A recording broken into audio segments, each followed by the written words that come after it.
चतुर खरगोश और मूर्ख शेर। बहुत समय पहले की बात है।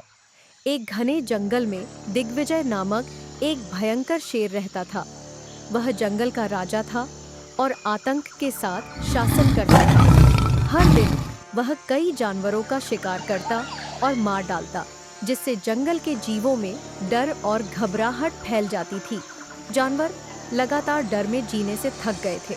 उन्होंने एक बैठक बुलाई ताकि कोई समाधान निकाला जा सके। उन्होंने एक दल भेजने का फैसला किया जो शेर को एक प्रस्ताव दे। उनमें से सबसे बुद्धिमान एक खरगोश को चुना गया ताकि वह शेर से बात कर सके। अगले दिन खरगोश सावधानी पूर्वक शेर के पास गया। दिग्विजय ने जोरदार दहाड़ के साथ पूछा, तुम यहाँ क्यों आए हो छोटे खरगोश? खरगोश ने सम्मान पूर्वक झुकते हुए कहा, महाराज, हमारे पास एक प्रस्ताव है। हर दिन आपको हमें शिकार करने के बजाय हम आपके लिए एक जानवर भेज देंगे जो आपका दैनिक भोजन होगा। इस तरह आपको शिकार करने में थकावट नहीं होगी और हम भी कम डर में जी पाएंगे। शेर इस विचार से प्रभावित हुआ और सहमत हो गया, लेकिन उसने चेतावनी दी, अगर जानवर देर से आया तो मैं तुम सबको मार डालूंगा। दिन बीतते गए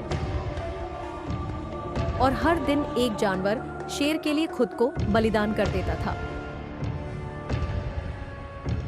एक दिन खरगोश की बारी आई।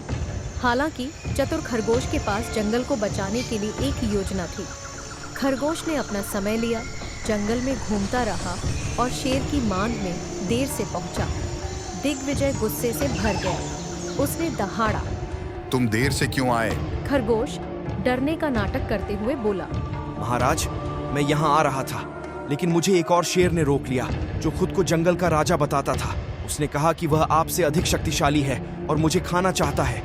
दिग्विजय अपने क्षेत्र में एक और शेर की सोच से गुस्से से भर गया। मुझे उसके पास ले चलो। खरगोश शेर को एक गहरे कुएं के पास ले गया जिसमें पानी भरा था। कुएं में झांकते हुए शेर ने अपनी ही परछाई देखी, लेकिन उसे दूसरा शेर समझ लिया। उसने दहाड़ लगाई और उसकी दहाड़ की गूंज वापस आई। क्रोधित होकर उसने अपने प्रतिद्वंदी पर हमला करने के लिए कुएं में छलांग लगाई, लेकिन डूब गया।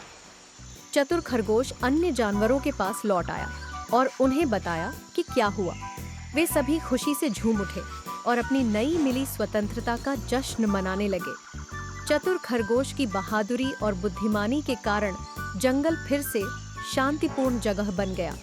और इस प्रकार कहानी की नैतिक शिक्षा है, बुद्धि और चालाकी बलवान शक्ति पर विजय पा सकती है।